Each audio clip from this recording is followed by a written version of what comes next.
Good evening, जोहार, नमस्कार। आपने देखना शुरू कर दिया है द बेबाक कौशलेंद्र शो। देखिए, कोई कथा या पूजा होती है ना, तो उसका समापन हवन से होता है। हाँ, इतने दिनों से यहाँ झारखंड में एक सियासी कथा का वाचन चल रहा था। हाँ, हेमंत सोरेन दिल्ली गए। हेमंत सोरेन अब भाजपा के साथ सरकार बनाने वाले हैं। हेमंत सोरेन का खजाना खाली है। हेमंत सोरेन अब तो इनको भाजपा के साथ जाना ही पड़ेगा। अब कांग्रेस से अलग हट जाएंगे, राजद को दूर कर देंगे और हेमंत सोरेन की सरकार का स्वरूप बदलने वाला है। हेमंत सोरेन की अमित शाह से मुलाकात हो गई। हेमंत सोरेन के पिता स्वर्गीय दिशोम गुरु शिबू सोरेन को भारत रत्न दिया जाएगा और बिहार में एमएलसी बना के मंत्री बना दिया जाएगा। जेएमएम के लोगों को बंगाल में चुनाव लड़ा दिया जाएगा। ये सब कथा चल रही थी ना। तो हालांकि मैंने इन कथाओं को शुरू से ही मना किया था, आपको बताया था। मैं अपने सहयोगी से कहूंगा वो लिंक आपको फिर डाल देंगे, देखिएगा। मैंने शुरू से कहा था, सवाल ही नहीं उठता कि हेमंत सोरेन पाला बदलने वाले हैं। हेमंत की सरकार है। हेमंत की सरकार मजे में चल रही है, मजे में चलती रहेगी, क्योंकि ये झामुमू का हेमंत युग है। चलिए, यही है आज का हमारा थंबनेल और गौर से अंत तक सुनिएगा, देखिएगा, समझिएगा मेरे विश्लेषण को। आप भी मानने के लिए हो जाएंगे तैयार। क्यों कहता हूं मैं कि हेमंत सोरेन नवीन पटनायक की भांति अग्रसर हो चुके हैं। थंबनेल आपने देख ही लिया होगा। थंबनेल बदल भी जाए सरकार तो बतौर सीएम हेमंत का ही सजेगा दरबार। झारखंड की सत्ता के लिए बीजेपी को बढ़ाना होगा जनाधार। यही एग्जैक्ट पोजीशन है झारखंड के पॉलिटिक्स की अभी।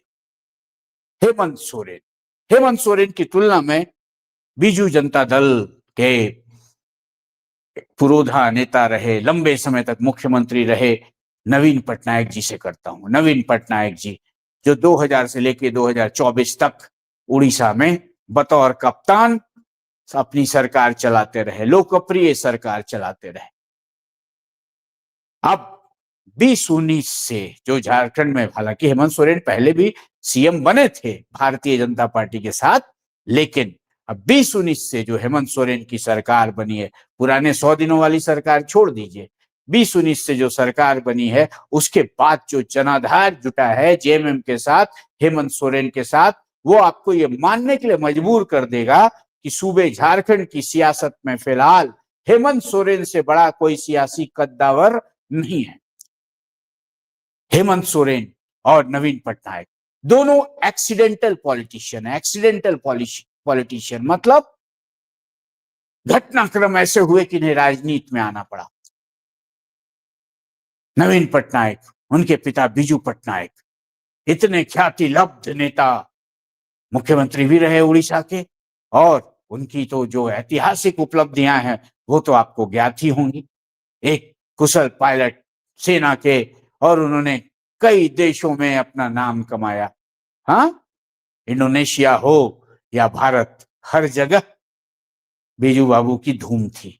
और बीजू बाबू के पुत्र पप्पू जी नवीन पटनायक, कोई मतलब नहीं था राजनीति से, दिल्ली में थे एकदम। दिल्ली में जो लुटियन कल्चर होता है ना, उसमें एकदम सोशलाइट थे, अपने लोगों से मिले जुले, एकदम विदेशी एंटिक्स का शौक वॉक था इनका, और अपनी राजनीति में, अपनी दुनिया में मगन थे। राजनीति से इनका दूर दूर तक कोई नाता नहीं था। अचानक बीजू बाबू के अवसान के बाद, बहन भाइयों के रहने के बावजूद, पप्पू जी को, मतलब नवीन पटनायक को मौका मिला उड़ीसा में बीजद की कमान संभालने का। और उसके बाद जो इतिहास रचा नवीन पटनायक ने, ये सबको पता है। हाँ, 5 मार्च 2000 को पहली बार मुख्यमंत्री बने थे नवीन पटनायक। सियासत में तो एंट्री पहले हो गई थी, लेकिन पहली बार बने। और उस वक्त, उसके बाद दूसरी बार बने 16 मई 2004 को, तीसरी बार बने 21 मई 2009 को, चौथी बार बने 21 मई 2014 को, और पांचवा कार्यकाल वही 29 मई 2019 को। लगातार इतिहास रच दिया। कैसे इतिहास रचा? जनाधार से। और सियासत धीरे धीरे धीरे धीरे नवीन पटनायक के इर्द गिर्द सिमटती चली गई, और वो उड़ीसा जो हमेशा काल का गाल बना रहता है, हमेशा उपद्रव, मतलब जो कहते हैं ना प्राकृतिक आपदा सबसे ज्यादा झेलने वाला स्टेट भी विकास की ओर अग्रसर हो चुका, औद्योगिक जाल बिछ गया और नवीन बाबू वहां छाए रहे। कमोबेश उसी तरह एक्सीडेंटल पॉलिटिकल एंट्री हुई हेमंत सोरेन की। हेमंत सोरेन एक युवा, ये रुचि थी फोटोग्राफी में, पेंटिंग में, हाँ, एकदम कैमरा लेके तस्वीरें उतारना और उसको फिर कैनवास पे उतार देना, मतलब राजनीति से कोई मतलब नहीं था। बड़े भाई दुर्गा सोरेन को एकदम तैयार करा लिया था इन्होंने कि भैया हमको विदेश भिजवा दीजिए, फोटोग्राफी वगैरह सीखेंगे, पढ़ेंगे। लेकिन बाबूजी ने कहा, दिशोम गुरु शिबू सोरेन ने, नहीं चलो, जाके इंजीनियरिंग करना है, पढ़ो।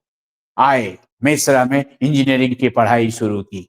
एक कलाकार अब सूबे की सरकार चलाने के लिए सियासत में आया। क्यों? भाई का असामयिक निधन। दुर्गा सोरेन जो उत्तराधिकारी कहे जाते थे शिबू सोरेन के, इनके बड़े भाई, उनका असामयिक निधन हो गया और एक्सीडेंटली हेमंत सोरेन को आना पड़ा। लोगों ने तो यहां तक कह दिया था, हो गया जेएमएम का तिया 5 हो गया, जेएमएम खत्म, बस ये जो पुराना चावल लोग है, ये कभी हेमंत सोरेन का चावल ढबकने देगा लोग? खत्म। थोड़े दिन जब तक गुरुजी हैं तब तक चलेगा, उसके बाद कुछ नहीं चलेगा। हेमंत सोरेन की सियासत अब नहीं, हेमंत सोरेन को पॉलिटिक्स थोड़े आता है। हेमंत सोरेन ने धीरे धीरे धीरे जनता से अपनी संवाद बढ़ाया, राजनीतिक पकड़ बढ़ाई और राजनीतिक कौशल की वो लकीर खींच दी हेमंत सोरेन ने कि आज हेमंत सोरेन से बड़ा सियासी कद्दावर झारखंड में कोई नहीं। और आज जो हमने कहा यहाँ की किसी की भी बने, मतलब कोई भी होगी अभी आने वाले दिनों में 15-20 साल तक अगर कोई सरकार बनती है तो हेमंत सोरेन के नेतृत्व में ही बनेगी, क्योंकि आदिवासी समाज के एकमात्र चहेता नेता बन गए हेमंत सोरेन। सियासी तौर पर अगर वोटों का गणित देखें तो वो भी उन्होंने साबित कर दिया। भारतीय जनता पार्टी ने बहुत कोशिश करी कि आदिवासी सेंट्रिक होकर चले, बहुत सारे नेताओं को आगे बढ़ाया, लेकिन भाजपा में आदिवासियों का प्रवेश एकदम निषिद्ध सा हो गया। नतीजतन आप देख ही सकते, विधानसभा की सीटें 81 सदस्यीय विधानसभा में 28 में से 27 सीटें कांग्रेस के पास, एसटी रिजर्व, झामुमो के महागठबंधन के पास हेमंत सोरेन के साथ। क्यों? वजह है भारतीय जनता पार्टी में जो आपसी कलह मची थी 2019 में, रघुवर दास की विदाई के होने से पहले ही रघुवर दास के साथ जिस तरह से आजसू ने फरेब किया, आजसू अपनी राह चली और रघुवर दास के बारे में एक नैरेटिव गढ़ दिया गया, आदिवासी विरोधी हैं, फलाना है, ये हैं, वो है, और रघुवर दास की सरकार की विदाई हो गई थी। और उसमें मुख्य भूमिका कारक अगर माने तो आजसू का वो फरेब ही था। आजसू सुप्रीमो सुदेश महतो जिस तरह से भाजपा को छोड़कर निकले थे और वो जो दंश भाजपा ने झेला, और 2019 में जब हेमंत सोरेन की सत्ता पे काबिज हो गए, उसके बाद भी भारतीय जनता पार्टी के नेतृत्व ने हेमंत सोरेन की हैंडलिंग को मिसहैंडल किया। हेमंत सोरेन की गिरफ्तारी हेमंत सोरेन के लिए वरदान बनी। उनकी धर्मपत्नी कल्पना सोरेन एक अल्टरनेटिव के रूप में खड़ी हुई। साथ ही मां मैया का जो आशीर्वाद मिला, उसके बाद प्रचंड बहुमत के साथ हेमंत सोरेन की सरकार कायम। कोशिश है, बार बार कोशिश है, चर्चाएं, खबरें प्लांट होती हैं, अब हेमंत सोरेन ऐसे फंसेंगे, अब वो हो जाएगा, तो अब ऐसे सेटिंग हो गया है। अंततः उस नैरेटिव को अब खत्म करने की बात शुरू हुई। अब हुआ कि अब हेमंत सोरेन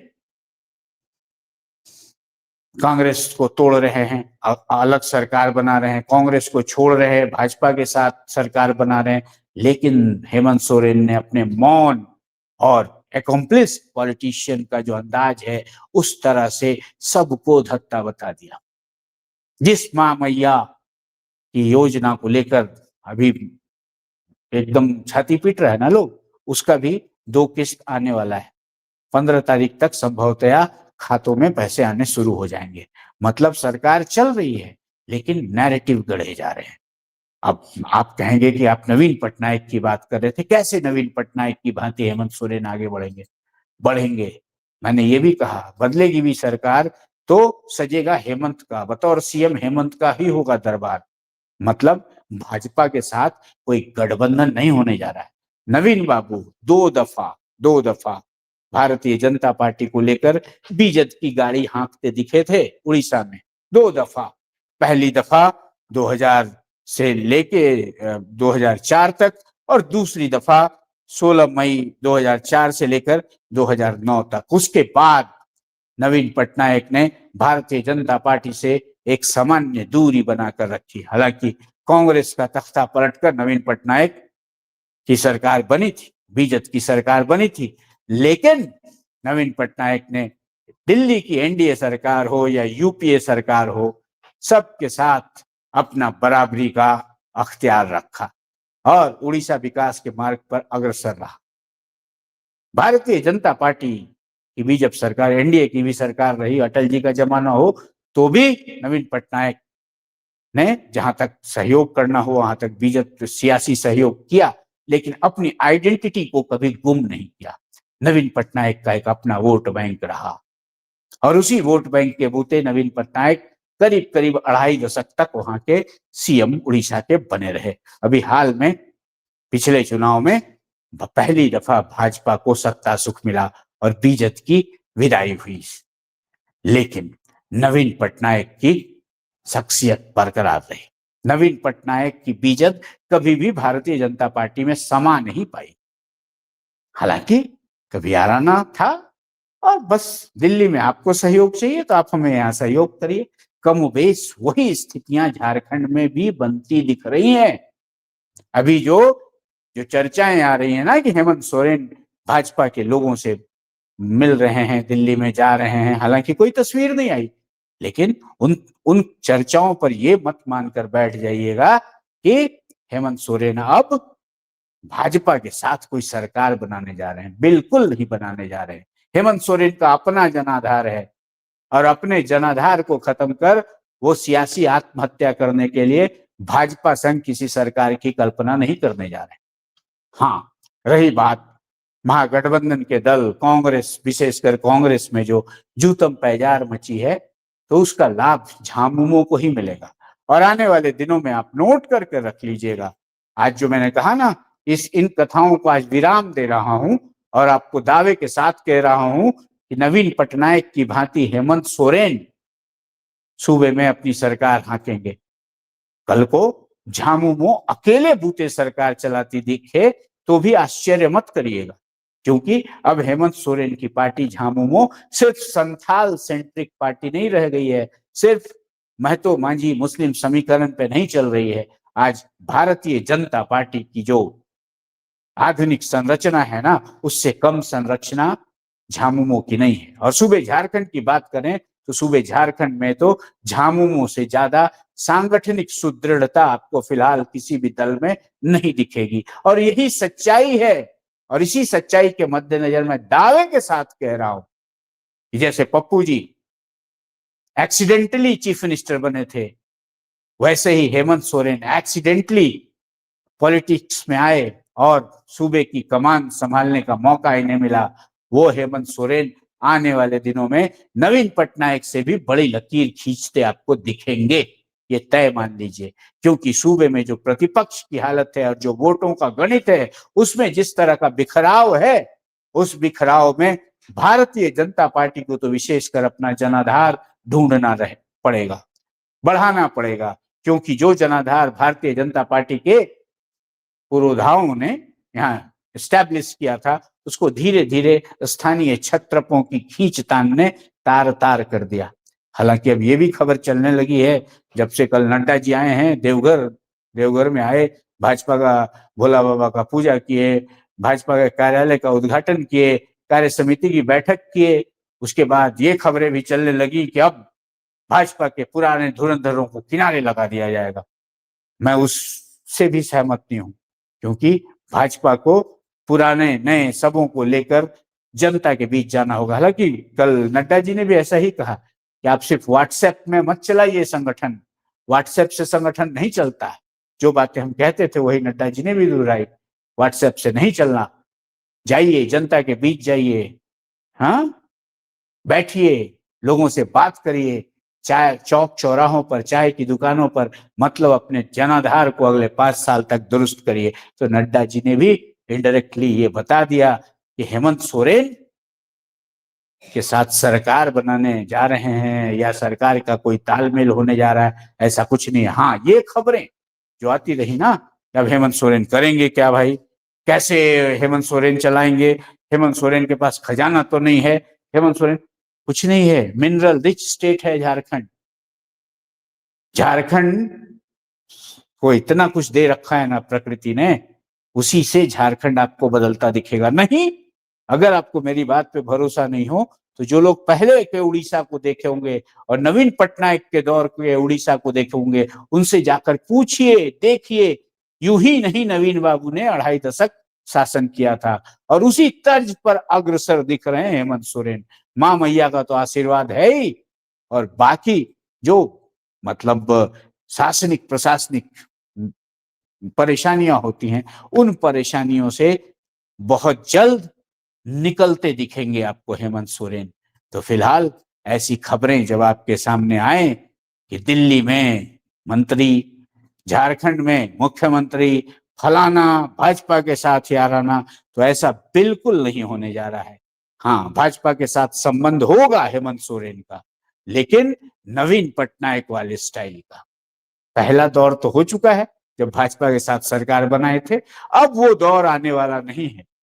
आज भाजपा को हेमंत की दरकार हो सकती है झारखंड में, हेमंत सोरेन की झामुमो को भाजपा की दरकार नहीं। अब रही अभी राज्यसभा का चुनाव होना है ना, गुरुजी के देहांत के बाद जो सीट खाली हुई है, शॉर्ट टर्म का ही इलेक्शन होएगा। जो भी जीत के जाएंगे लंबे समय तक नहीं रहेंगे, समय तो निकल चुका था, उसमें तो अपना तय समय होता है।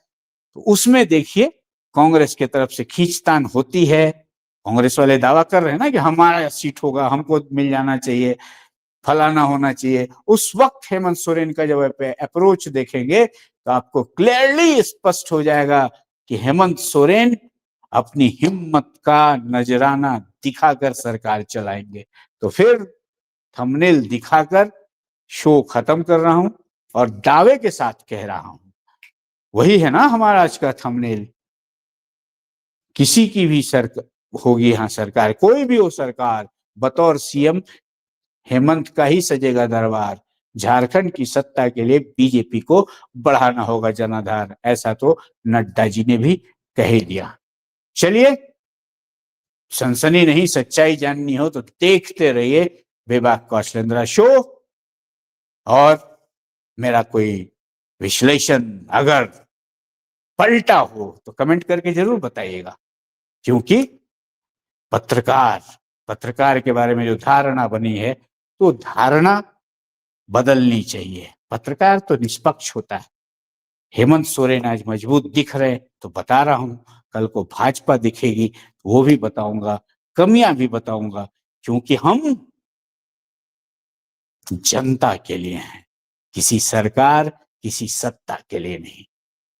सनसनी नहीं सच्चाई जाननी हो तो बेबाक कौशलेंद्र शो देखते रहिए और सूबे झारखंड के सियासत के परत दर परत को समझने के लिए, उधेड़ने के लिए फटाफट हमारे चैनल को सब्सक्राइब कर लीजिए। यूट्यूब पर, फेसबुक पर देखते हैं तो लाइक कीजिए, फॉलो कीजिए। आज के लिए इतना ही। जोहार। झारखंड में बनी रहेगी हेमंत सोरेन की ही सरकार। सरकार का स्वरूप कुछ भी हो, बतौर सीएम हेमंत सोरेन ही रहेंगे, क्योंकि प्रतिपक्ष को अभी बढ़ाना होगा अपना जनाधार।